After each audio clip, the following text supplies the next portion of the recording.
see. Okie dokie. Almost there. And we're set. I forgot to comb my hair, but oh well.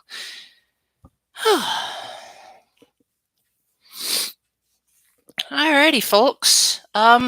Thank you for being patient with me as I attempt to sort through my schedule of being able to do these live streams. It is much harder than you would think trying to get time to be able to sit down and talk to you guys. So, if you can, let me know if you can hear me okay, because the green bar over here is always being weird.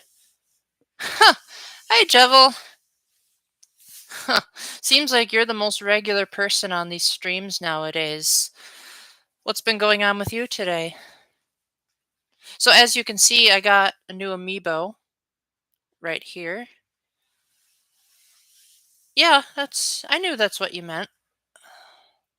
So yeah, I got this as a little birthday present for myself thanks to GameStop gift cards. So I wanted to make sure that you all could see that.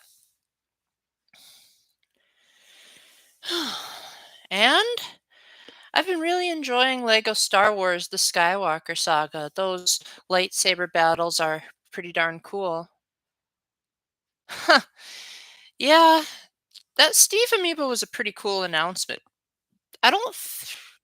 It'll be very interesting if Disney turns down the idea of the Sora amiibo, because then Sora will be the only character in the Smash series that doesn't have an amiibo.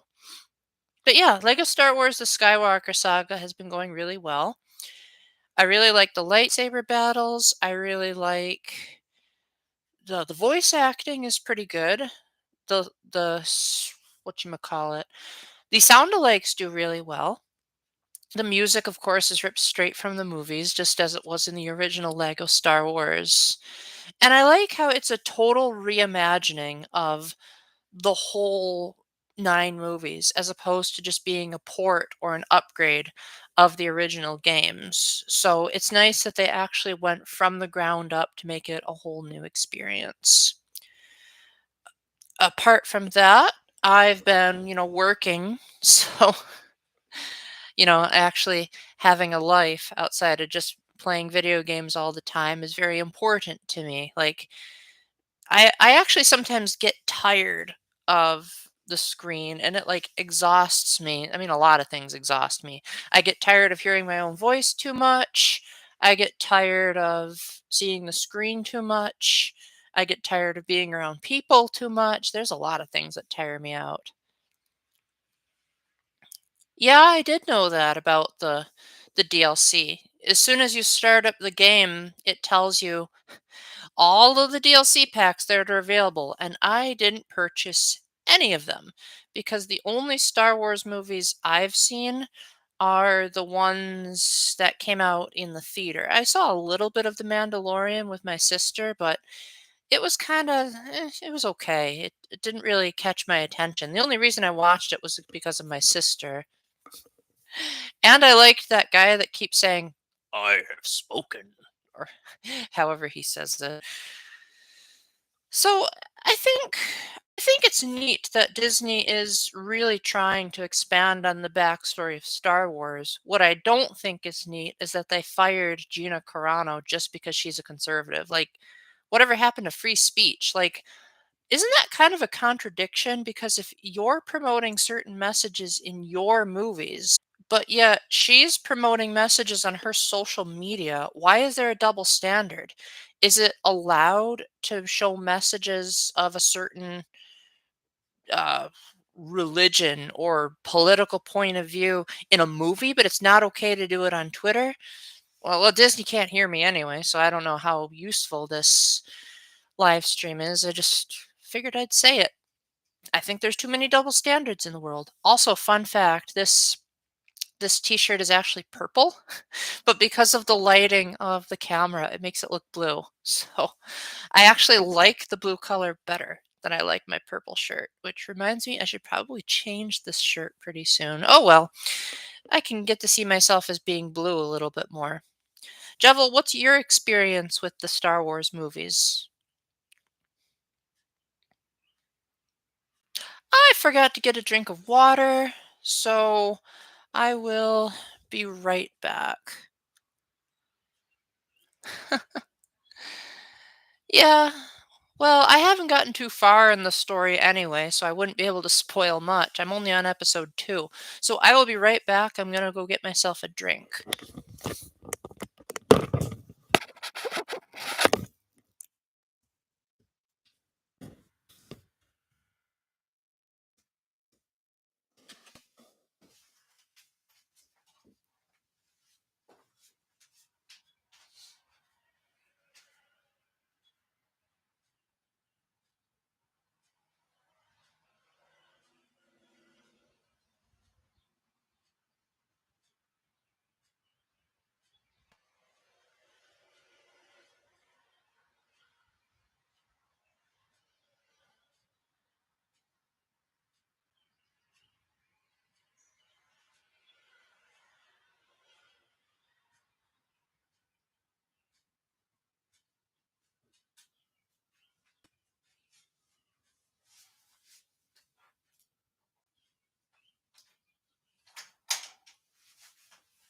Okay. I'll be back. So, episode 1 ended up being really good. Like the first episode of Star Wars in the theater was kind of abysmal. Like, it was slow and sometimes nonsensical, and the acting was atrocious, but it turned out to be pretty good this time around. Even if I think there was a lot of slapstick humor making it hard to take certain scenes seriously, but then again, I'm pretty sure the movie was like that as well, so I guess it was being faithful to the movie tonally. And then the battle against Darth Maul was just incredible. It really felt so much more like a battle instead of a puzzle like it did in the original Lego Star Wars. And it really felt like I was actually needing skill in order to beat him as opposed to just mashing buttons. I mean, there was a little bit of that, but not as much as in the original Lego Star Wars. Where that game, it felt so slow and sluggish, and it didn't really feel like a true battle. Um, I watched a little bit of The Mandalorian. I didn't get past season 1. No, I didn't. There's a Lego Rise of Skywalker? I didn't know that.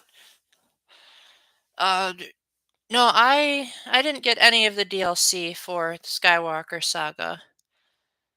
I usually only get DLC for Nintendo games, which is weird because you'd think, "Paul, you don't wanna support Nintendo," but if there's one thing that Nintendo is particularly good at, it's DLC. Like, they really know how to expand their games.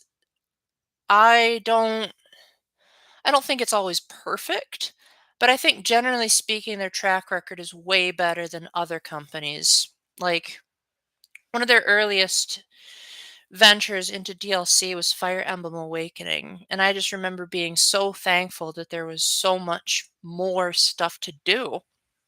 Whereas games like Radiant Dawn and Path of Radiance, like, sure, you could replay them, but then they're over.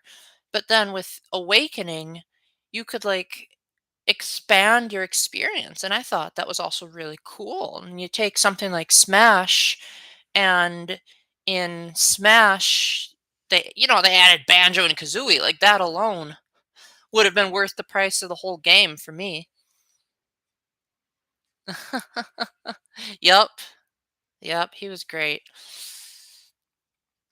Sometimes my sister and I find certain things funny, and I don't really know why. Like, we were watching the movie The Lorax, and there was a stone that just simply said "unless" with no other, like, sentence to back it up.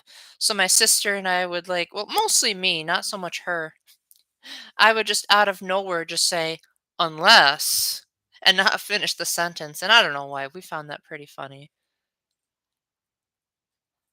Uh, I'm not particularly miffed about spoilers for Mandalorian. I mean, even if I did know his name, I'd be like, okay, that doesn't mean anything. It's just a name.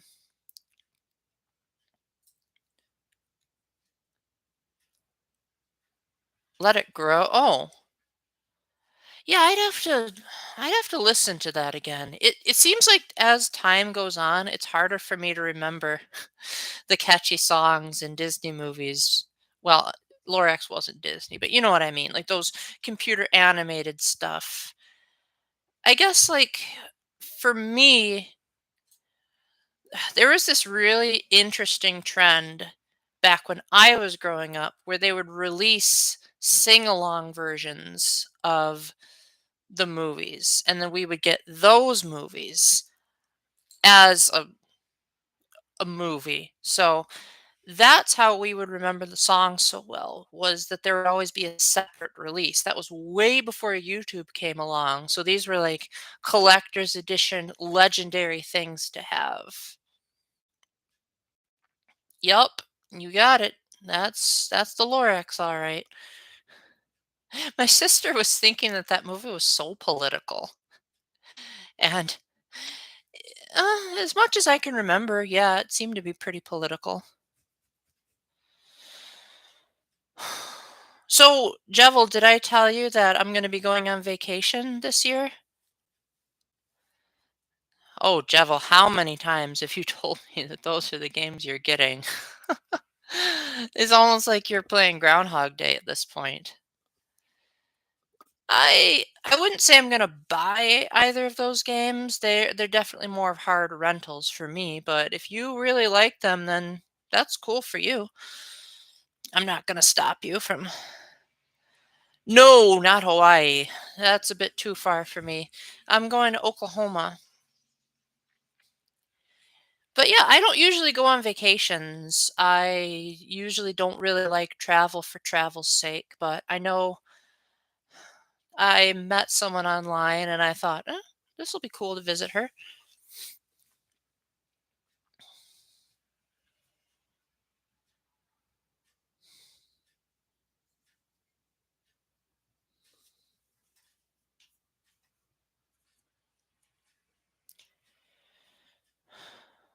Yeah, see what I mean? I'm already getting tired of hearing the sound of my own voice. So hopefully I don't end the stream this early because, man, most streamers go for way longer than this. I don't know how they do it.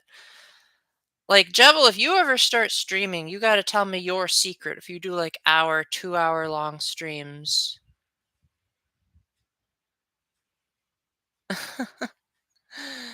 Well, I don't think I'll be taking too many more vacations after I get done with this one. I think I'll more than likely probably take another several years before I go out of state again, unless if there's like a conference or something that I want to chaperone, which doesn't seem very likely. Yeah, streaming is the main reason why I live stream is because my audience wants it. Although I'm starting to think that maybe I'll start going away from streaming because it seems like most of those people that wanted me to stream aren't showing up to the stream. So if the people that wanted it aren't able to come, then either they just happen to have really bad timing, like maybe they're not allowed to be active at this time of day, or they have other plans. So if the people that I'm doing the streams for can't do the streams, then there might not be a point.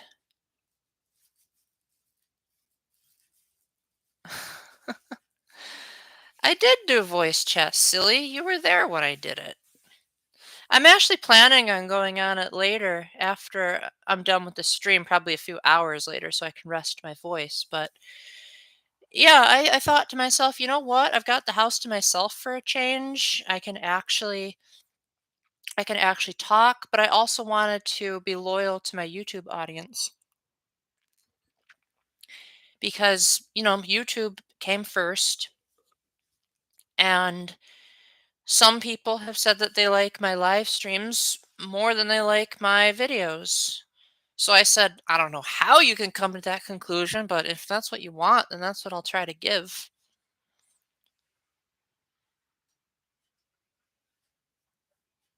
You both, oh wow. That's cool that you two are able to play Switch Sports together. I feel like that game is like very heavily online, which is weird because the original Wii Sports had like computer mini games where you could play against the computer opponents. So if Switch Sports has that, then that would be pretty cool. But I do think it's weird if they require you to be online. Well, Pego's going to be writing a review of that game for my channel, so you'll be able to hear her thoughts on my channel. Because I wasn't able to play it because I wasn't able to play it because the game required me to update my controllers, and it wouldn't do that. Probably because I have third-party Joy-Cons. In fact, I have them right here. You'll probably notice that they look wildly different than a real Joy-Con. Like this one has a little handle on it. This one, at first glance, it looks like a regular Joy-Con, but if you look a little bit closer, the D-pad buttons are slightly different. And it hasn't drifted yet either. That's the only problem you have? Dang, you mean you also don't have problems with the lack of exploration? You don't have a problem with the lack of content? You don't have a problem with it being a clear downgrade from Wii Sports Resort? That's a lot of high praise. Dang. I wish I had your optimism.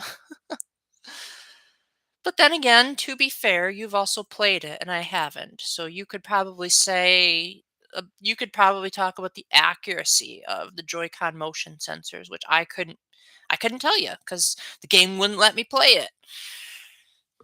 So that right there is indicative of a big problem. If the game doesn't allow you to play it because of unspecified reasons, then I would say that is pretty bad advertising. Like, at least with Wii Sports Resort, they openly said you need Wii Motion Plus because this requires advanced motion capabilities. Like, okay, I get that. But updating controllers, can you think of any other game that has required you to do that? It just it seems like something that I wish was advertised better because I would really hate it if people had the problem that I had just because they decided to buy a version of Joy-Cons that doesn't drift because third-party companies know how to make them better than Nintendo does.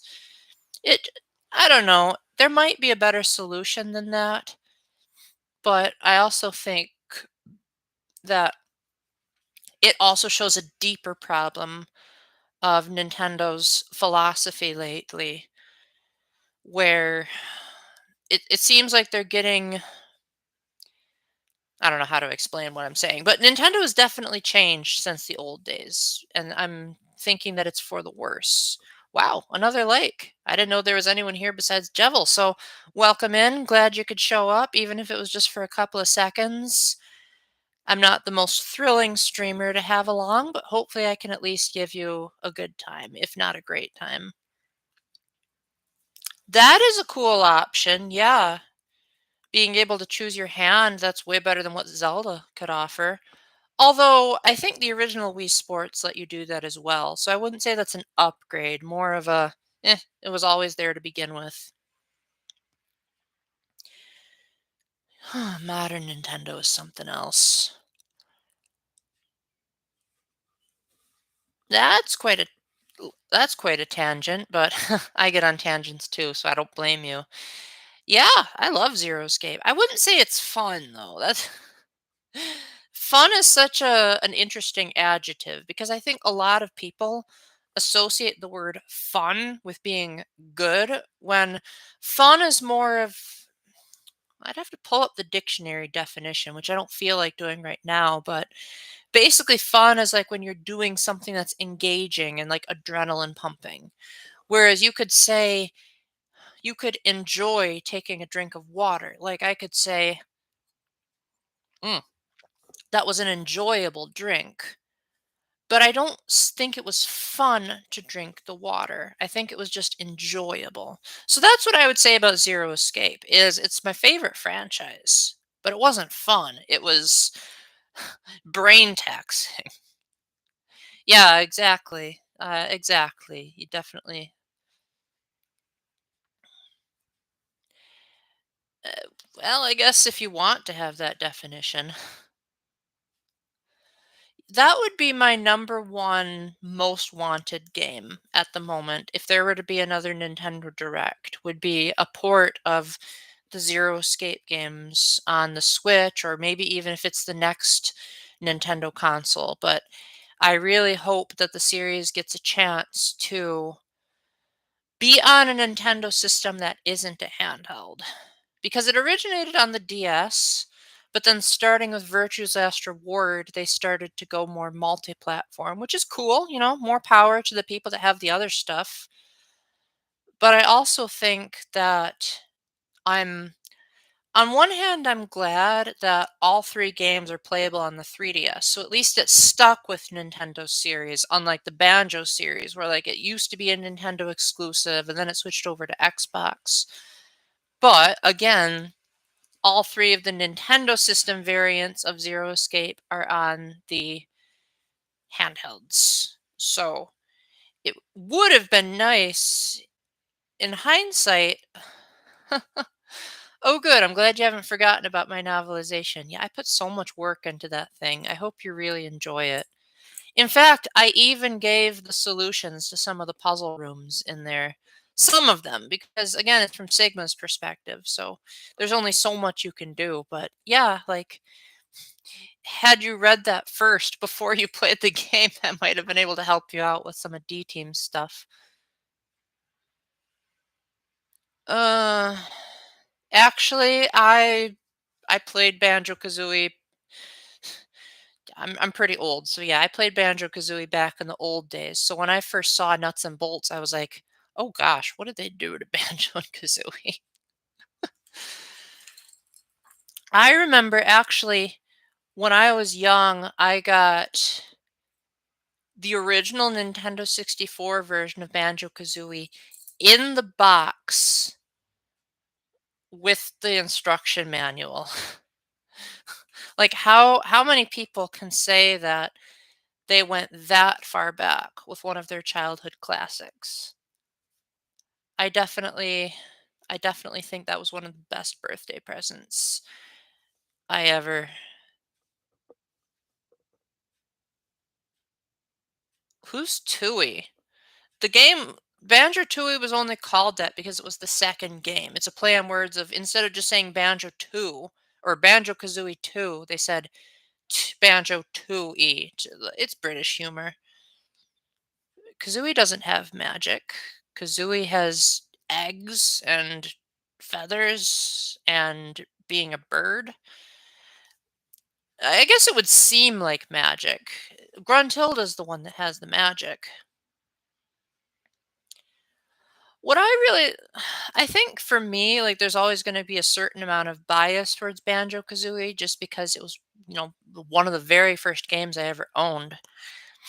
But looking at it more objectively, I can definitely see why it's regarded as such a classic among so many other people as well, because compared to, like, other platformers that came out during its time, Banjo-Kazooie was very expressive.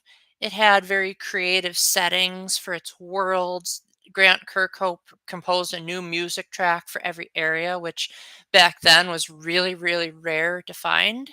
The animation was really good. And it only came out 2 years after Super Mario 64, and yet it felt like it came out so much later because the graphics by N64 standards were really, really good. And it just seemed like it took the basics of Super Mario 64 and expounded on them. Uh, that's called a shield. That's not magic. But you're known for having subjective beliefs, and I can't stop you for that. Just know that that wouldn't hold up very well in a dictionary.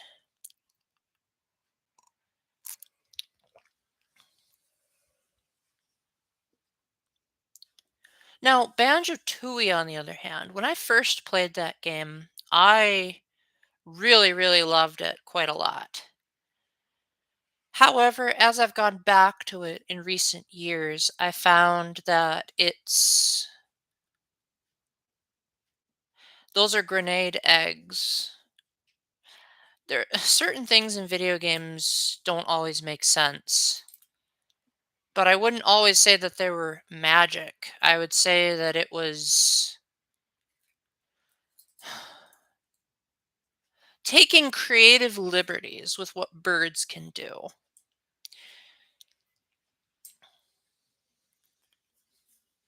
So yeah, Banjo-Tooie was I appreciate what the team was trying to do.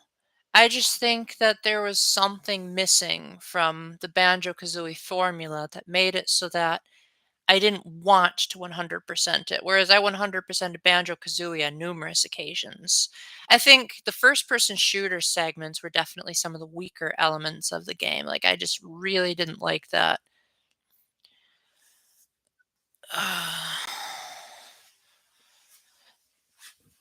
That okay, the Mario and Luigi part probably could. But then again, if you're going to use that logic of magic is for unexplainable things, then pretty much every video game would use magic to some degree.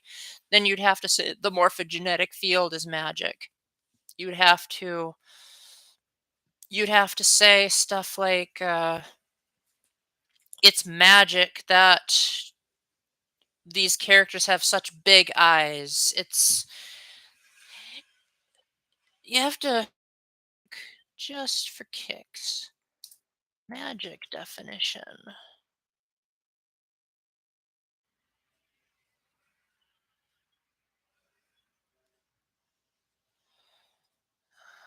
The power of apparently influencing the course of events by using mysterious or supernatural forces. Okay, so by that logic, so much could be magic. Ugh.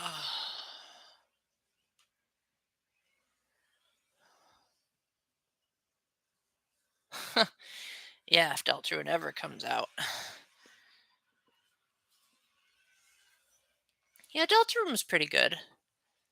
I wouldn't say it had the oomph that Undertale did, but I think it has more premise in its storyline. Like Undertale, I really didn't care about the story that much, but in Deltarune, I'm like legitimately trying my best to pay attention and really think about like, okay, what is Toby gonna do narratively speaking? And so far, I really like what he's presented. I think it'll probably be one of those meta games where Toby goes and makes fun of a lot of concepts in video games where he'll like take the concept of having a player character and have that player character have agency of his or her own. Like the fact that Chris clearly wants to make his own decisions and doesn't like the fact that the player is manipulating him to do everything. That's where I think Toby is going with, where eventually you will control only yourself instead of an avatar. Yeah, you really can't. That would be like playing the demo of well, any game really, and then saying that that demo, well, I guess you could. Like enjoyability is a very subjective thing. Like I could say that the demo of Kirby and the Forgotten Land was better than my entire experience with the Pokemon franchise. I could totally say that. It's subjective, but I don't think it's necessarily wrong to have your own preference for entertainment or video games. I think we all have it. We all have certain biases. So I could say that the current state of Deltarune is probably more enjoyable. But it could also end up being better or worse. So it's all about wording, which wording is a pain in the neck sometimes. But thankfully, my best subject was grammar, so I know a thing or two about definitions and wordplay and all that.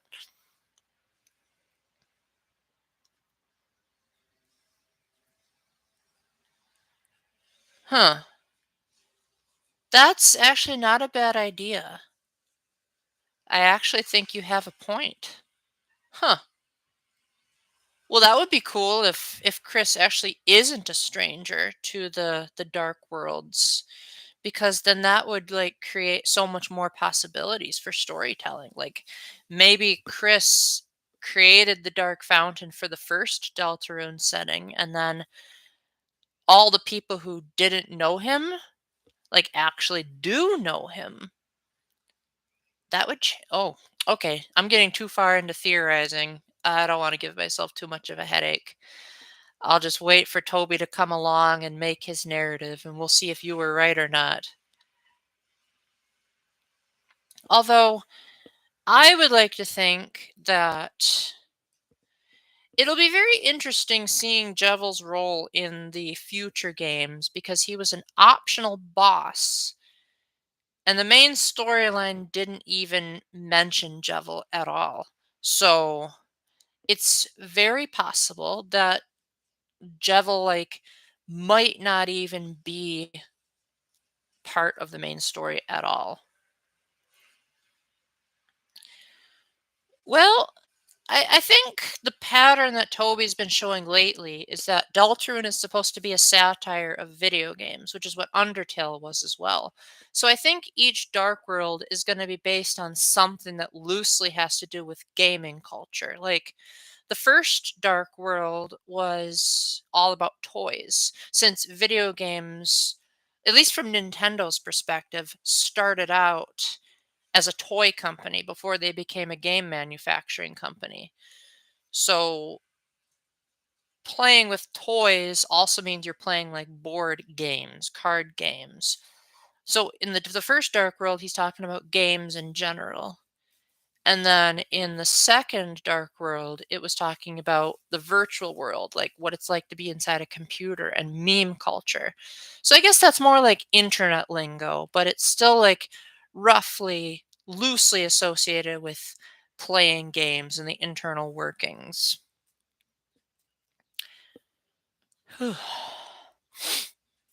So, again, I don't really like to speculate too much, but I would like to think that whatever the next place is going to be, it'll definitely be ripping off on some kind of gameplay cliche.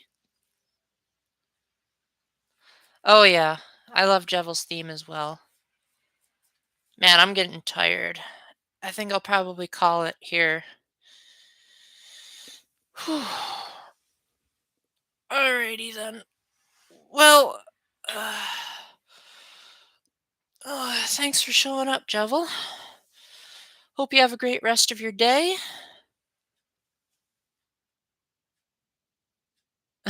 Yeah, maybe I will. Thank you for the 2 likes, whoever the mysterious second person was. And until the next time, keep the faith, stay epic, and God bless. Bye.